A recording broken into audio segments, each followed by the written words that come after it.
दिल ना दुखे। मुझे बचपन की बहुत सारी बातें आज भी याद है। मुझे याद है कि मेरी अम्मी तरह तरह के मजेदार खाने पकाती थी और हम सब बड़े शौक से खाते थे। मैं एक रोज क्रिकेट खेल कर घर आया। मैं बहुत थका हुआ था। हाथ मुंह धोकर बैठा ही था कि अब्बू ऑफिस से आ गए। अम्मी ने एक टेढ़े में चाय और टोस्ट लाकर मेज पर रख दिए। मैंने एक टोस्ट उठाया लेकिन वो थोड़ा सा जला हुआ था। मैंने इसे बड़ी मुश्किल से खाया। गौर से देखने पर मालूम हुआ कि प्लेट के सारे टोस्ट ऐसे ही है। कुछ देर बाद क्या देखता हूँ कि अब्बू ने वो प्लेट अपने सामने रख ली और मजे लेकर टोस्ट खा रहे हैं। आमतौर पर वो जितने टोस्ट खाते थे आज इससे कुछ ज्यादा ही खा गए। चाय के बाद मैं अपनी मेज पर पढ़ाई करने के लिए बैठ गया लेकिन पढ़ाई में तबीयत नहीं लग रही थी। मैं ताजुब कर रहा था कि अब्बू को जले हुए टोस्ट मजेदार क्यों लगे। इतने में अब्बू अम्मी की बातें सुनाई दी। अम्मी कह रही थी, आज मेरी गलती से टोस्ट जल गए।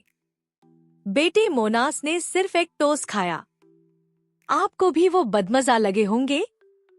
फिर अब्बू की आवाज आई। वो नरमी से बोल रहे थे, टोस्ट बदमजा कहा थे, अच्छे थे। वैसे भी मुझे जले हुए टोस्ट पसंद है। मैं सोचने लगा, भला जले हुए टोस्ट भी किसी को पसंद आते हैं।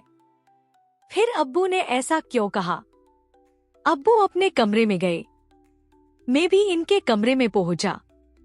अब्बू कुछ लिखने में मसरूफ थे। मैंने सलाम किया और उनकी कुर्सी के पास जाकर खड़ा हो गया।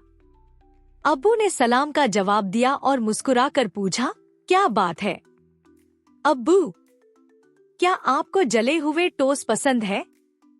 मेरे इस सवाल पर उन्होंने हैरत से कहा, तुमसे किसने कहा? मैंने उन्हें बताया कि मैं उनकी बातें सुन चुका हूँ। अब्बू ने मुझे मोहब्बत से अपने पास दूसरी कुर्सी पर बैठा लिया और कहने लगे, बेटा, तुम्हारी अम्मी दिन भर हमारी खातिर कितने काम करती है। आज किसी वजह से टोस्ट जल गए होंगे। वो खुद भी परेशान है। तुमने सिर्फ एक टोस्ट खाया। अगर मैं भी ऐसा करता तो वो और ज्यादा शर्मिंदा होती। इसलिए मैंने इन्हें खुशी से खा लिया। अब्बू के कमरे से निकलते हुए मैं सोच रहा था, मेरे अब्बू और अम्मी कितना ख्याल रखते हैं कि एक दूसरे का दिल न दुखे।